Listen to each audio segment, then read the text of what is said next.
ಇನ್ನು ಬೀದರ್ನಲ್ಲಿ ಗುತ್ತಿಗೆದಾರ ಸಚಿನ್ ಆತ್ಮಹತ್ಯೆ ಪ್ರಕರಣಕ್ಕೆ ಸಂಬಂಧಪಟ್ಟಂತೆ ಮೃತ ಸಚಿನ್ ಮನೆಗೆ ಸಚಿವ ಈಶ್ವರ್ ಖಂಡ್ರೆ ಇವತ್ತು ಭೇಟಿ ನೀಡಿದರು.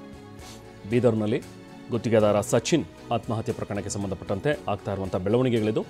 ಸಚಿವ ಈಶ್ವರ್ ಖಂಡ್ರೆ ಇವತ್ತು ಅವರ ನಿವಾಸಕ್ಕೆ ಹೋಗಿದ್ರು. ಬೀದರ್ ಜಿಲ್ಲೆ ಭಾಲ್ಕಿಯ ಕಟ್ಟಿತೂಗಾಂವ್ ಗ್ರಾಮಕ್ಕೆ ಭೇಟಿ ಕೊಟ್ಟಿದ್ದಾರೆ. ಕುಟುಂಬಸ್ಥರಿಗೆ ಸಾಂತ್ವನ ಹೇಳಿ ಧೈರ್ಯ ತುಂಬಿದ್ದಾರೆ ಖಂಡ್ರೆ. ಆದರೆ ಪೊಲೀಸರು ಬರ್ತಾ ಇದ್ದಂತೆ ಕುಟುಂಬಸ್ಥರು ಆಕ್ರೋಶವನ್ನು ವ್ಯಕ್ತಪಡಿಸಿದ್ರು. ಪೊಲೀಸರನ್ನ ಮನೆಯೊಳಗೂ ಕೂಡ ಬರಬಾರ್ದು, ಅವರು ಕಾಲಿಡಬಾರ್ದು ಅಂಥೇಳಿ ಕುಟುಂಬಸ್ಥರು ಆಕ್ರೋಶ ವ್ಯಕ್ತಪಡಿಸಿದ್ದಾರೆ.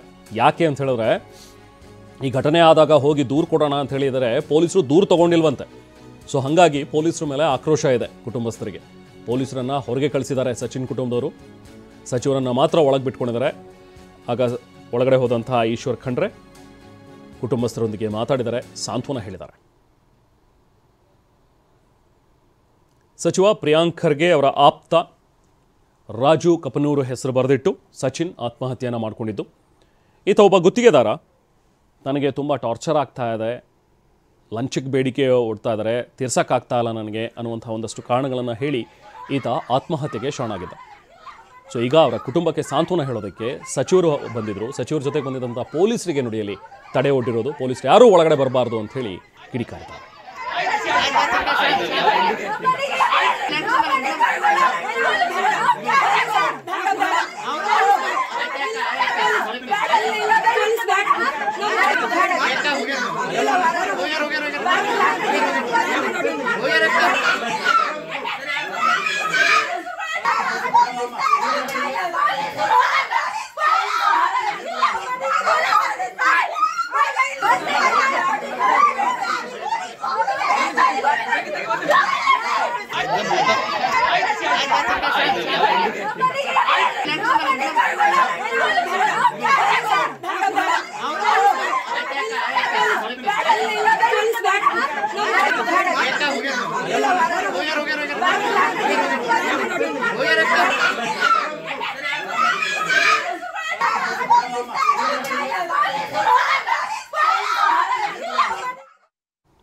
ಮನೆ ಬಗ್ಗೆ ಮತ್ತಷ್ಟು ಮಾಹಿತಿ ಪಡೆಯೋಣ. ನಾವು ಪ್ರತಿನಿಧಿ ಸುರೇಶ್ ನಾಯಕ್ ಸಂಪರ್ಕದಲ್ಲಿದ್ದಾರೆ. ಸುರೇಶ್, ಇವತ್ತು ಈಶ್ವರ್ ಖಂಡ್ರೆ ಅವರೇನು ಭೇಟಿ ಕೊಟ್ಟಿದ್ದಾರೆ, ಏನು ಹೇಳಿದ್ರು ಸಚಿವರು?